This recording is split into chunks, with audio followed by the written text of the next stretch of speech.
ఎకరాలను కొడంగల్ ప్రాంతంలోని రైతులను పొట్టగొట్టే విధంగా ఈరోజు ఫార్మా కంపెనీల పేరిట అక్రమంగా గుంజుకోవడాన్ని నిరసిస్తూ వారి యొక్క గ్రామాల్లో వాళ్ళు అధికారులను గ్రహించకుండా ఎందుకు అధికారుల మీద దాడులు జరుగుతున్నాయి, ఎందుకు రైతులు ఇంత తీవ్రంగా ఆందోళనకు గురవుతున్నారు అనేసి ఆలోచన చేయకుండా బాధితులనే శిక్షించు ఈరోజు వారిని అరెస్టు చేయడమే కాకుండా మాజీ ఎమ్మెల్యే అయినటువంటి నరేందర్ రెడ్డి గారిని కూడా ఈరోజు అక్రమంగా ఈరోజు కేబీఆర్ పార్కులో వాకింగ్కి వచ్చినటువంటి ఎమ్మెల్యేని కూడా అరెస్టు చేసి ఈరోజు జైలుకు పంపే కుట్ర చేస్తూ ఉన్నది కాంగ్రెస్ ప్రభుత్వం.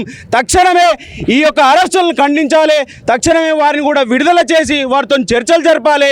ఏదైనా ఉంటే సామరస్యంగా రైతులకు చేస్తున్నటువంటి మేలు, వారికి జరుగుతున్నటువంటి మేలు వాళ్ళని మెప్పింపజేయాలి మీ యొక్క పాలన అనేసి మేము డిమాండ్ చేస్తూ ఉన్నాం. అంతేగాని అక్రమంగా అధికారం ఉన్నా అనేసి ఈరోజు అక్రమంగా కుర్చీలో కూర్చున్నాం అనేసి మీ ఇష్టానుసారంగా రైతుల భూములు లాక్కుంటే కనుక ఇక్కడ ఉన్నటువంటి చైతన్యవంతమైన తెలంగాణ సమాజం చూస్తూ ఊరుకోదు. ఖచ్చితంగా ఈ రైతు వ్యతిరేక కాంగ్రెస్ ప్రభుత్వాన్ని, ఈ రైతు వ్యతిరేక రేవంత్ రెడ్డి పోకడలను తిప్పికొట్టే రోజులు మరీ ముందు ఉంటాయి. కాబట్టి ఖచ్చితంగా రైతులకు క్షమాపణ చెప్పాలి, వారిని విడుదల చేయాలి.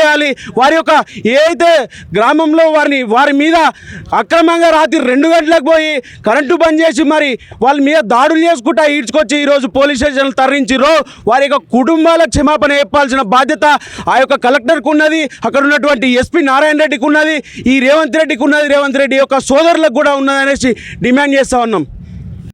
16 మంది రైతులను అదేవిధంగా మాజీ ఎమ్మెల్యేను ఈరోజు ఈ రాష్ట్రంలో అరెస్టు చేయడం సందర్భంగా ఈరోజు టీఆర్ఎస్ విద్యార్థి విభాగం ఆధ్వర్యంలో ఈరోజు ఆర్చికాలక సీఎం రేవంత్ రెడ్డి యొక్క దిష్టి పొందాలి అని. ఎందుకంటే ఈ రాష్ట్రంలో ప్రజాస్వామ్య పాలన జరుగుతుందా, రాక్షస పాలన జరుగుతుందా? రాష్ట్రం ఏర్పడినప్పటి నుంచి ఇప్పటి వరకు రైతులు బాధపడుతూనే ఉన్నారు.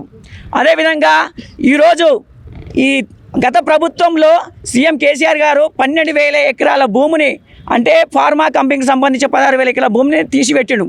అక్కడ పెట్టకుండా ఈరోజు కొడంగల్లో పెట్టడానికి ముఖ్య కారణం ఏంటంటే తన యొక్క అల్లుడికి సంబంధించినటువంటి ఫార్మా కంపెనీ అక్కడ పెట్టాలనే ఉద్దేశంతోనే, తన అల్లుడికి లాభం చేకూర్చాలనే ఉద్దేశంతోనే ఈరోజు కొడంగల్లో సీఎం రేవంత్ రెడ్డి ఆ భూమిని తీసుకుంటూ, అంటే అక్కడ ఉన్నటువంటి ప్రజలకు 8 విలేజ్లు అయినా కానీ ఇంకో కొంతమంది 2-3 గ్రామాలు, చాలా 5-6 గ్రామాలలో మొత్తం గ్రామాలనే ఎడగొట్టి అక్కడ ఉన్నటువంటి ప్రజల యొక్క భూములు లాక్కుంటే ప్రజలకు ఎవరికైనా బాధగా ఉంటుంది.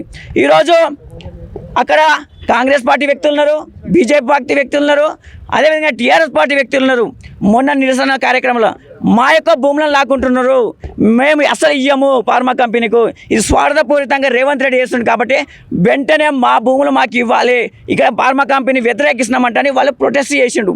ఆ ప్రొటెస్ట్ చేసినామంగా అక్కడ అన్ని పార్టీ నాయకులను కావాల్సుకుని టీఆర్ఎస్ పార్టీ నాయకులను మాత్రమే ఈరోజు వేలు ఎత్తి చూపెట్టి పట్నం నరేందర్ రెడ్డి ఆయన అనుచరులైనా కానీ అక్కడ రైతులైనా కానీ ఈరోజు అరెస్ట్ చేస్తున్నారు. వెంటనే 16 మంది రైతులను ఈరోజు అర్ధరాత్రి బేడీలు వేసి జైలు పంపించినటువంటి చరిత్ర, నీచ చరిత్ర, రైతులను జైలు పంపిన నీచ చరిత్ర రేవంత్ రెడ్డి. వెంటనే 16 మంది రైతులను విడుదల చేయాలి. అదేవిధంగా పట్నం నరేందర్ రెడ్డిని కూడా అరెస్ట్ చేసారు, అతనికి కూడా వెంటనే విడుదల చేయాలి. మేము ఈ ఫార్మా కంపెనీకి వ్యతిరేకంగా పోరాడతాం, ఫార్మా కంపెనీ పోయే వరకు మీ వెంట పెడతాం. ఖబర్దార్ రేవంత్ రెడ్డి.